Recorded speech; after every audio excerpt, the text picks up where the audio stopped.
this land of miserable refugee camps and squalid shelters, there aren't many places worse than the former battery chicken plant in Kruma. But when the people who live here were offered a move to southern Albania, it made them very nervous, because these wet and slimy sheds feel safe. After all, nobody's trying to kill them here. In almost every cubicle, there are families who are tormented by what the Serbs did to them. Hannah Hassani and her 2 children are from Kladenica. Hannah isn't exact about numbers, but she says that when the Serbs forced the women out, they took away 500 to 800 men, including her 3 brothers. I don't think they're alive. In their hands, you haven't got a chance. Just opposite, packed and ready to go and very anxious, were Shukriya Deyaku, Amina, her mother-in-law, and their children. Shukriya's husband is in Kosovo, fighting back. Amina's 10-year-old daughter is missing, and her husband was among 150 men pulled off a refugee column and presumed killed.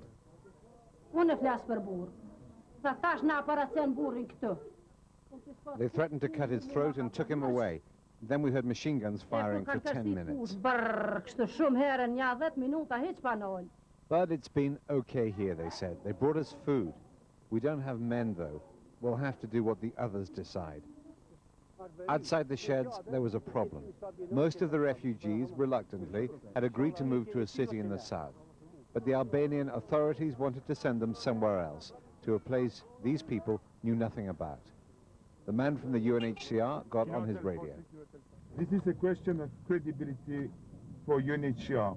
We negotiated yesterday with people that they are going to Elbasan, and those people don't want to be fooled and go to another place. In a country overloaded with refugees, the lorries left empty. The people here refused to budge. They went back to trying to survive, trying to hang on to some dignity. For a while this morning, these people were being treated as commodities who could be moved around at somebody else's convenience. After all they've suffered, it was a confused and frightening couple of hours. They still don't know where they're going to end up. Jeremy Bowen, BBC News in Kruma, Northern Albania. This is BBC. Difensiva the right to take over, to say, to defend, non si è arrogato il diritto di difendere questa situazione, di intervenire. Ecco perché io vedo questa situazione, che è una situazione terribile. Io non vedo una via d'uscita effettivamente senza questo tipo di intervento. Io non riesco a tollerare le cose che stanno accadendo. Non so dire se l'intervento della NATO sia stato sbagliato perché ha causato molta sofferenza, molte vittime. Quindi probabilmente prima o poi dovremo porre fine a questo intervento e dovremo cercare di chiedere alla NATO l'interruzione delle operazioni, degli interventi armati, però con una condizione, e la condizione è questa: Milosevic deve dare il suo assenso all'interruzione delle sue operazioni di epurazione etnica, e questa operazione deve essere controllata dalle Nazioni Unite, dalle forze delle Nazioni Unite. E se quindi noi seguiremo questa linea, probabilmente lui accetterà questa proposta. Finora Milosevic ha rifiutato tutte queste proposte. Houses in Pristina. These pictures from Greek television are believed to show the result of the NATO bombing of an oil storage depot. According to the Greek TV report, some of the bombs missed their targets. Serb television has shown pictures of General Vladimir Lazarevic, commander of the Yugoslav Army's Pristina Corps, and his troops in Kosovo, apparently engaged in operations against the KLA. These are the troops NATO is targeting. Serb TV was taken off the air again by a NATO strike on a transmitter. The late film ended early. NATO also attacked army barracks and a chemical factory. 50 missiles rained down on Pristina. Fuel dumps were again targeted as NATO formalized plans for an oil embargo. But the idea is to make sure, by one means or another, that the war machine that is undertaking the ethnic cleansing and the killing in Kosovo is denied the fuel that would drive the tanks, drive the vehicles, and allow communications to take place. NATO says the air campaign will continue and plans for a ground war are being reassessed. There's been much speculation about ground troops. The situation is, however, clear. there is no intention to mount a forced invasion on Kosovo. Its forces in the area, these Italian Mangusta helicopters training in Macedonia, ready for action in a similar role to the American Apache. The Apache is twice than Mangusta, so it's bigger than Mangusta. It can carry twice weapons, but anyway the avionics, the system are the same, and we are able to perform the same mission. The thousands of NATO troops on standby in Macedonia are waiting to be told if or when they'll be moving into Kosovo. Glenn O'Glaser, Sky News. Serbian TV is back on the air again. Several hours after NATO bombs stopped its transmission for the second time, somehow Serb engineers managed to get it up and running once more, though the technical difficulties are beginning to show through. One result of the disruption of Serbian broadcasting is a lack of pictures of the damage wrought by the NATO bombing campaign. These latest pictures from Greek television show the destruction in Pristina, the Kosovan capital, on Saturday. In Washington, the last day of the NATO summit has begun with little deviation from the line of unity and steadfast purpose, with only the French questioning the legal basis of NATO's proposed oil blockade. But on intensifying the war, no one is breaking ranks. In the next weeks, helicopter gunships like these Italian Mangustas will, the generals believe, be taking the war into Kosovo more directly than ever before, and increasing the pressure, they hope, to the point where President Milosevic gives in. Roger Hearing. The final camp procedures before another chapter opens for these people in their new, unasked-for lives as refugees. An existence of separation, reunification, and for many now, separation once more, with the prospect of a strange foreign country to consider. Aware of no firm plan beyond the arrival. These flights are difficult to organize. 13 last-minute family members had to be included. And at the airport, no second thoughts. With every refugee, the motivation is the same. 4 weeks in the camps was enough for them and their children. Anywhere is better than this. The camp was dreadful. We thought it's better to go to England, even though we'd prefer to go home. They've been told that they're expected, and they've been told they'll be looked after.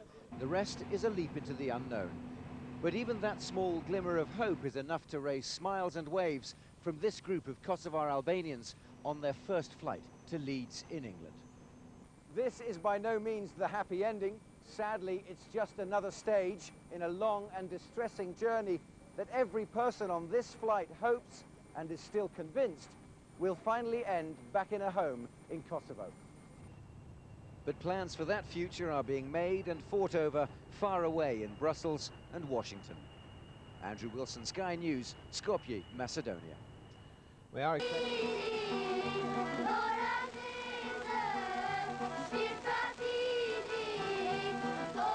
Freedom for Kosovo is near, goes the refrain in a song, performed by Albanian children and adult supporters of the Kosovo Liberation Army in an attempt to rally these refugees. But at this camp near the Yugoslav border, there won't be too many recruits for the KLA, because most of the people here are women, children, and the elderly. Most of their men are somewhere in Kosovo. Some, they say, dead. Others lying low. Others with the KLA. Those not in tents live in what used to be a chicken factory, a dark, damp building where mud is moved around but impossible to remove. Flori Osmanai says her husband was killed by Serb troops. Flori, her mother, and her children fled, and on the road she gave birth to her third child, a boy, Celirem. We don't know where to go, says Flori's mother. We don't have any money. Our sons are at war, and our husbands are dead. 23-year-old Fatia Tahme's husband is somewhere in Kosovo. He stayed behind, fearing he would be killed along the way. I'm alone with my children, says Fatia. If my husband were here, it would be different. In the afternoon, Albanian army trucks show up to take the refugees to better equipped facilities in the south of the country. Fatia and her children are waiting to board a truck to Elbasan, a town near the Macedonian border. She has no way of telling her husband where she is or where she's going. There was room for Flori and her family, but no room for Fatia. More trucks are supposed to arrive tomorrow. I can stay 1 or 2 more days, she says, but more than that, I just can't. But for now, for Fatia and her children, it's back to the old chicken factory for at least 1 more night. Ben Wiedemann, CNN, Kruma, Albania. At first glance, this looks just like any other refugee camp, but it's not. It's in Montenegro, part of Yugoslavia. Only a few miles over the mountains from Kosovo, and for many here, barely a day's walk from home. So close, in fact, Sokol told us he recently went back for his mother. We were surrounded by Serbian special police, he says, but now it's too dangerous to go back. It's getting more and more urgent.